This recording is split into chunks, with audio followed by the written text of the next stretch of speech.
why is asset hierarchy so important, James? So there's a variety of things, I think. One, it allows organizations to roll up and down costs. That's one of the biggest things, right? Maintenance is one part of an organization, and that organization is out there to make money. So we need to know where we're spending our money.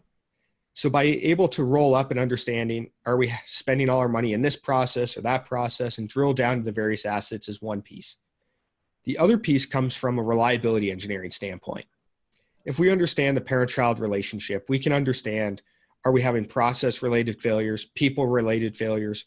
Are we having systemic or latent issues across different processes? Mm-hmm. Lack of lubrication or improper lubrication, improper alignment, improper machinery installation. Is it not just happening in one area, but everywhere?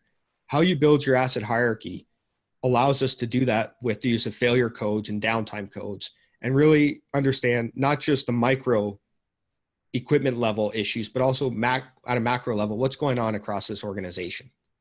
Absolutely. And I'm imagining, once you have multiple facilities, that standardization of asset hierarchy is going to be even more critical, Absolutely. And, with the looming IoT and industrial revolution, if you can't classify your assets and understand the operating context of those assets, how do you scale that across multiple sites, let alone one site?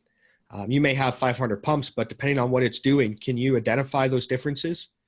If not, are we truly getting good pattern recognition out of that AI? Maybe, maybe not.